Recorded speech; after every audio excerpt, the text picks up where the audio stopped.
Hello everyone, and welcome to another Digimon Ghost Game Quick Thoughts video. This time let's go over episode 20, The Prison of Fire. So first, a quick recap. This episode sees Hiro and Ruri visiting a theme park together, while a Saberdramon and Dark Lizardmon are hunting Hiro down. They end up capturing Kyoshiro and threatening to burn him alive if Jellymon doesn't reveal where Hiro is, and then Jellymon also gets put in this big orb of fire that isn't quite burning them, but we end up finding out later that if they try to escape, they'll end up disintegrating and burning alive, so that is kind of horrifying.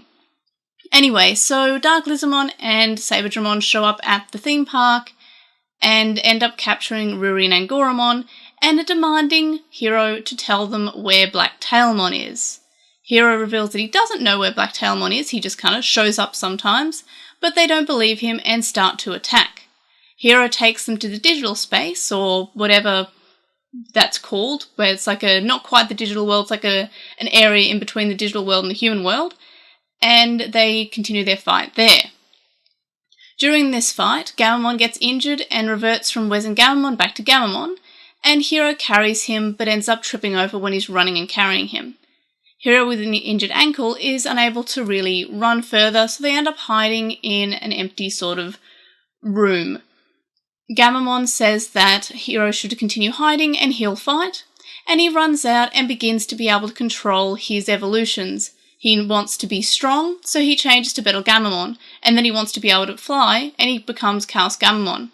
They continue fighting, and Hiro and Dark Lizardmon start talking, where Dark Lizardmon reveals that Digimon are not meant to be in the human world, and how humans here are basically seeing them as monsters.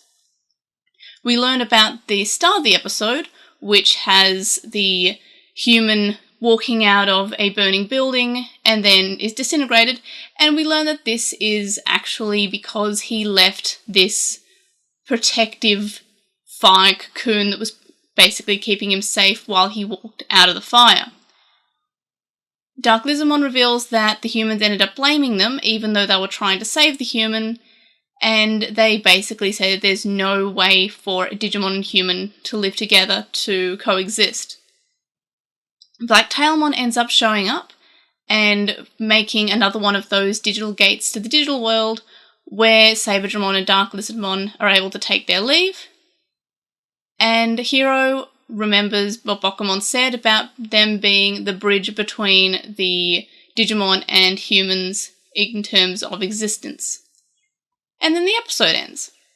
So this episode shows us how Digimon are suffering people thinking that they're monsters and just assuming they're monsters because they look scary even when they're trying to help. We also get to learn a bit more about Black Talmon, and maybe the show is starting to hint at Black Talmon being the reason behind everyone's there. Saberdramon and Dark Lizardmon want to go home to the digital world and say that the portal appeared, which they originally stepped through, which brought them to the human world. So that basically begs the question of, is Dark Talmon, or Black Talmon rather, actually a bad guy? Or is he a good guy, or is he nothing? We know that Black Talmon did hand the Digivices to Hiro at the start, as well as the DIM cards, and has basically acted as a courier in previous episodes. This episode has me wonder if, indeed, Black Talmon's bad, and maybe also Hakuto is bad too. And remember, we also have Gulas Gaomon maybe being Gaomon's past, not just his present and future. So there's also that, which adds a few more question marks to who are the bad guys in this. So far, Black Talmon Uber is being pretty suspicious.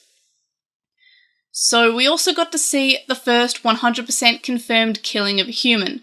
Rather than just vague off-screen hand-waving, or there's just the humans never coming back, or the humans just being saved at the very brink of death, we have an on-screen character, which is just not a named character, but not like a main character, disintegrate into nothing and basically be burnt alive, which is kind of horrifying, and we actually see that. So the show is not afraid to go darker and darker with each episode and actually address death. Hiro asks what happened to the human, and Dark Lizardmon basically just responds by saying that humans do not turn into Digitama.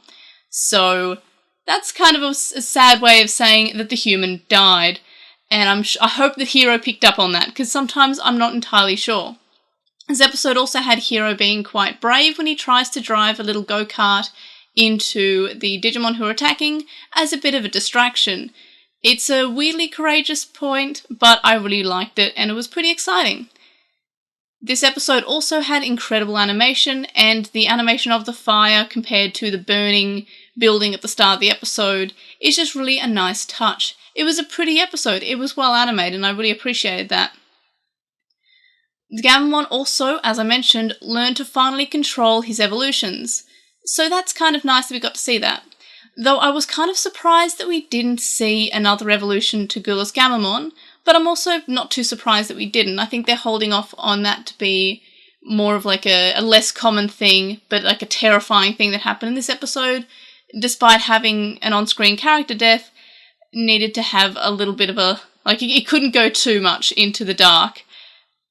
I also mentioned this in the synopsis read video, which I did for this chunk of episodes, but Saberdramon, Dark Lizardmon, and also Black Talmon are all dark variants of existing Digimon.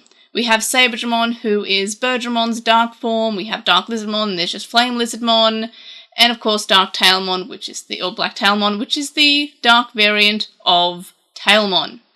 So I was kind of expecting the Agumon Black or the Black Agumon to show up again in this episode, but he didn't, so I'm still got a few questions about that.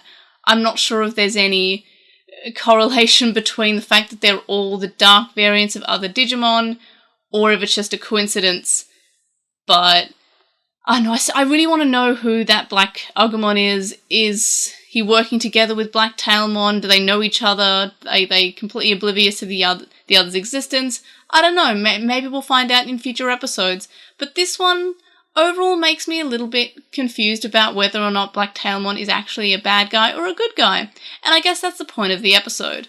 But overall, this episode was fairly decent, it was beautiful to look at and wonderfully animated as always, so the animators continue to do an incredible job in each episode of Ghost Game, and we also have Gaomon continuing to grow in terms of his own personality. While previous seasons didn't really focus on the characters of the Digimon too much, barring the exception of maybe Digimon Tamers, this season seems to also want the characters of the chosen children's Digimon to actually have characters and actually have character growth and character arcs themselves, which I'm a big fan of. So yes, this episode was pretty okay. I really liked the animation. I really liked the fact that we're still building on, like, how do we get to the digital world, these digital gates that Black Talmon comes up and just is able to spawn, and that's the second time we've seen Black Talmon be able to do this, the previous time being in the Systemon episode, which was a couple of episodes ago now. So basically those are my thoughts for this episode. What were your thoughts about this? Let me know in the comments, and what do you think Black Talmon's alignment is? Do you think Black Talmon's good or evil, or somewhere in between? Let me know in the comments, and of course, I'll see you in the next video. Bye!